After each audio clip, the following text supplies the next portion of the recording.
Friends, welcome back to our channel cook with Stuthi. അപ്പോൾ ഇന്ന് നമുക്ക് നൊയമ്പിനും ക്ഷീണത്തിനും ഒക്കെ തയ്യാറാക്കാൻ പറ്റും ഒരു അടിപൊളി ഹെൽത്തി ഡ്രിങ്ക് തയ്യാറാക്കാം.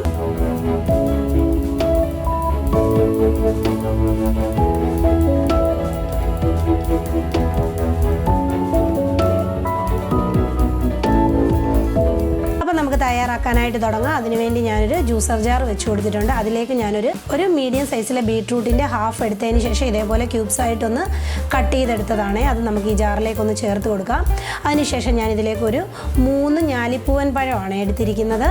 നല്ല പഴുത്ത ഞാലിപ്പൂവൻ പഴമാണ്. അത് ഇതേപോലെ ഒന്ന് ചേർത്ത് കൊടുക്കാം. ചേർത്ത് കൊടുത്തതിന് ശേഷം ഞാൻ 1 കപ്പോളം ഉള്ള നല്ല തണുത്ത പാല് കാച്ചിയതിന് ശേഷം ഫ്രിഡ്ജിൽ വെച്ച് തണുപ്പിച്ചെടുത്തിട്ടുള്ള 1 കപ്പ് പാല് ഞാനിതിലേക്കൊന്ന് ഒഴിച്ചു കൊടുക്കുക.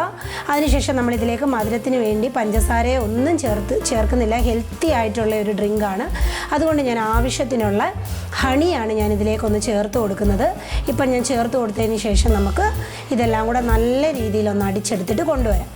അപ്പോൾ ഇവിടെ ഞാൻ അടിച്ചെടുത്തിട്ട് കൊണ്ടുവന്നിട്ടുണ്ട്. ഒരു സെർവിങ് ഗ്ലാസ് വെച്ചു. അതിലേക്ക് ഒരു 2 ഐസ് ക്യൂബ്സ് ഇട്ട് കൊടുക്കുക. അതിനുശേഷം നമ്മൾ അരച്ചുകൊണ്ട് വന്നിരുന്ന ആ ഒരു ഡ്രിങ്കില്ലേ, അത് നമുക്കിതിലേക്കൊന്ന് ഒഴിച്ചു കൊടുക്കാം. അപ്പോൾ ഞാനിവിടെ കണ്ട സെർവിങ് ഗ്ലാസ്സിലേക്ക് ഒഴിച്ചൊന്ന് സെറ്റ് ചെയ്തിട്ടുണ്ട്. നമ്മളുടെ ഈ ഒരു ദാഹത്തിനും അതേപോലെ നോമ്പ് തുറക്കുമ്പോഴും ഒക്കെ കഴിക്കാൻ പറ്റിയ വളരെ ഹെൽത്തി ആയിട്ടുള്ള ഒരു അടിപൊളി ഡ്രിങ്കാണ്. മസ്റ്റ് ട്രൈ ആണ്. അപ്പോൾ ഇതേപോലെ ഒരു പുതിയ റെസിപ്പിയിലൂടെ കാണുന്നിടം വരെ ബൈ ബൈ, ടേക്ക് കെയർ.